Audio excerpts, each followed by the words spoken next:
everyone? Hope you're having a wonderful day, but if you bought the day before and you're beyond Valve's refund policy, you're probably not.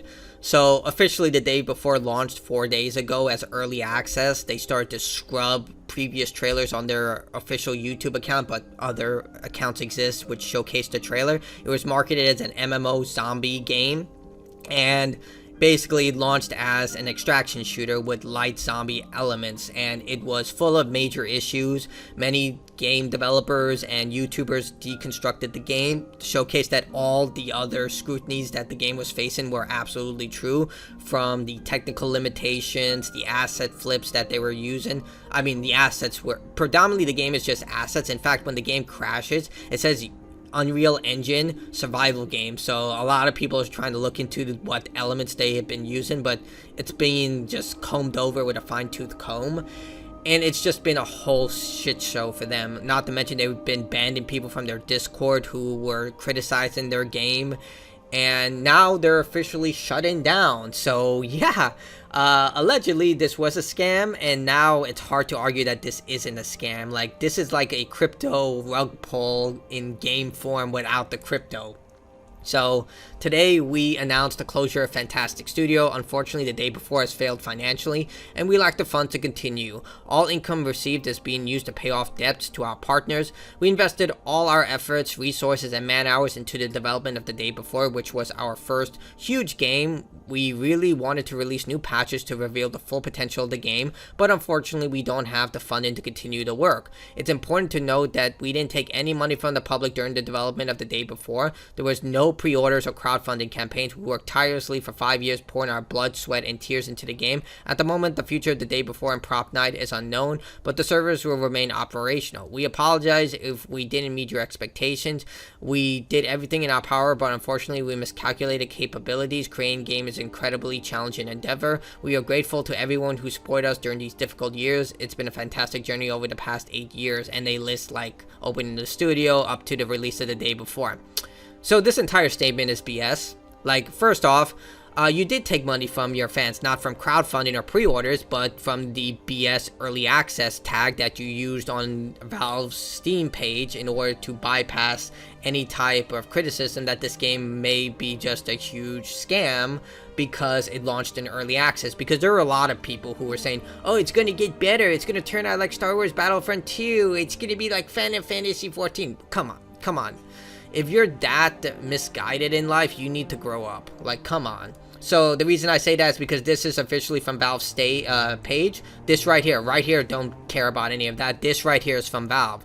This is an early access game. It is not complete, may or may not change further. If you're not excited to play this game in its current state, then you should wait to see if the game progresses further in development.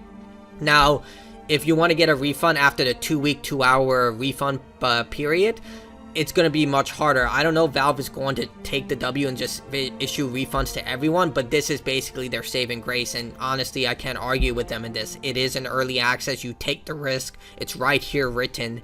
Granted, I did get a refund, but regardless, I think they should issue refunds. If they did that for Cyberpunk 2077, I believe Valve did that. Definitely for PlayStation and Xbox, they did that. But I think Valve should issue refunds considering the evidence that's provided to us. You can see here they even removed Fntastic as a developer just to prove that. One second, gotta switch out. Here's my video.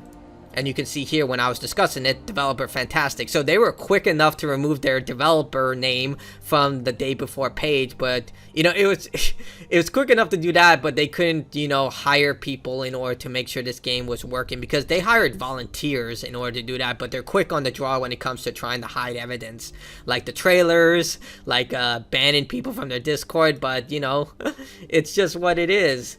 Refund everyone who bought it too. You should have sold a long-term gas, and you're shutting it down after less than a week.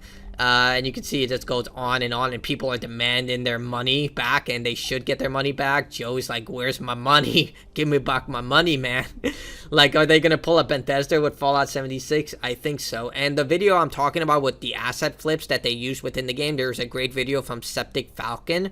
They're a game developer, and they actually talked about the many assets they used in this game in a very poor attempt to cover it up. Like, look, there's nothing wrong with using assets in a creative way in order to pad certain elements within the game. Like, for example, if you're making a dingy alley and you need trash and dumpsters and stuff like that, why 3D model it yourself when you can just buy an asset, use them in the alley creatively within your game, and just, move on from that? It is a great time saver, and lots of people make a living doing this stuff. For example, Alan Wake 2, the first thing that comes to my mind, used an asset in terms of a house, which is fine because predominantly the game is a unique property with different elements that make it its own.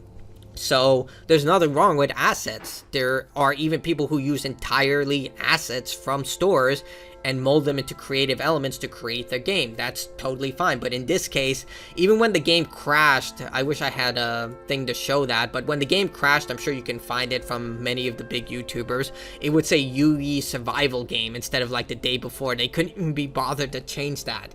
So many of this game can be argued as just like one giant just asset flip where they just took random stuff and then implemented it into the game. Because remember, this game was worked largely by volunteers, not by actual game developers. Maybe I shouldn't be so harsh because maybe those volunteers were trying to look for experience and stuff like that, but the heads of the company are the ones to blame about this entire shit show that's going on right now. But regardless, yeah, this game is 100% dead. If you're hoping for it to get better, it's not. Just go get the Division 2. Pray to God that you can get a refund from Valve. I really hope they do the right thing here, but they do have that statement that this is an early access game and we warned you about it, so... And yeah, the 5 years that have been leading up to this game's release, there have been many YouTubers warning people about this project. Big Fry TV is one of the bigger ones, Force Gaming, Kira TV. I mean, I bought it, I played it just to get my experience so I can have a universal opinion about it, stating, yes, I experienced this game. I can tell you it was crap. I can tell you that it was 100% put together hastily to just try and ship something out so something doesn't happen. And this statement is also just as damning of how they just tried to cover up their like financial wars about how they're paying off their debts and all this stuff. It's just like, it's very shady.